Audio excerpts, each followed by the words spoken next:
apa? Tak ada problem. Saya stop. Kita nak balik Kemuning. Kita sampai tu. Saya jalan ni. Kita nak keliling. Mungkin kita dah selesai pandang lah.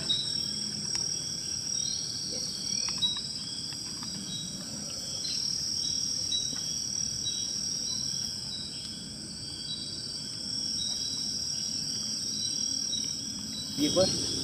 Tidur penting.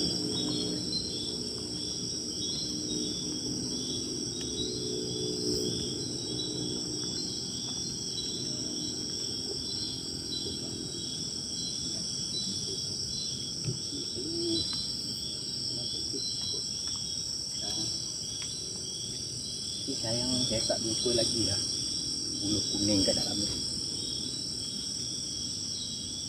Bulu kuning, ada jumpa bulu kuning ni. Saya tak tahu lah macam mana cakap. Kandang ni orang pandai. Dia tengok cukup bulu saya tahu dah. Ada barang yang agak ajaib. Mak meletup. Jalan ni licin lah geng. Jalan licin. Sebab tu geng aku pun hati-hati ni geng. Jalan licin kan lepas hujan. Ya lain sih geng. Kita kena hati-hati kat jalan ni geng. Silap langkah kita je tergolek lah. Tergolek ke bawah ni. Aku bingung menunggu terlentang geng. Tunggu terlentang tu banyak batu pun terantuk kepala. Cerita kita. Ni saya ujung-ujung. Sewa helikopter datang ambil. Tak mampu aku nak angkat geng. Badan dia besar dari aku geng. Jauh gila. Ya. Kurang doakan yang baik-baik. Sempat hutan yang dulu dikatakan hutan tebal.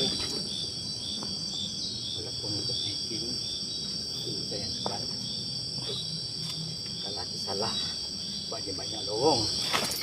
Mak. Lorong banyak. Kalau yang penting korang jangan ada pecah ya. Mata korang kena awas ni. Anda mesti baca komen ya. Yalah, kena sekali-kali saya baca komen, saya tengok depan, saya tengok sahabat kita di belakang. Oh ada lah tu, ada lagi. Jangan mata merah ya. Selamat geng, pula. Aku baru screenshot. Aku screenshot pula. Nak zoom dia pula geng.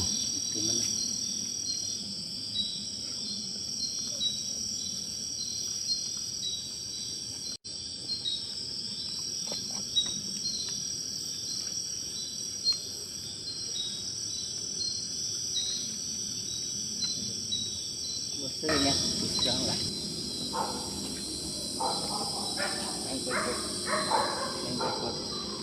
Kau ikut aku. Kau nangga aku 4 kali 500 meter ke belakang. 450 meter. Satelit ni dapat. Ada kan? Kau dah baru turun tempat kau bijak. Tempat dia duduk. Ada nombor. Siapa yang pandai beli nombor geng? Ada nombor sini. 1248. Banyak nombor dia tulis. Mana yang kicap boleh terbuka tu. Ni 37. Siapa? Pandang-pandang lah. Macam-macam. Ada siapa-siapa nak tulis nama ke? Saya tak nak. Nanti nama Wih. Banyak lah semua api. api. Macam saya pakai kasut boot ni geng. Kalau dia masuk memang setengah out lah nak buka geng. Rumah lama. Apa rumah lama? Tok rumah lama tu lah. Tak ada sampai situ dah.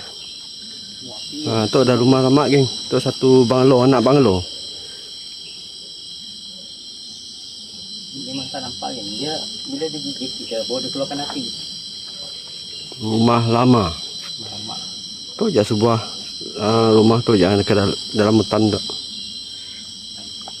Satu-satu yang dalam hutan. Kita tahulah apa yang kat dalam, kita tak payah masuk lah. Dalam tak ada apa nak masuk geng, dah semak-semak.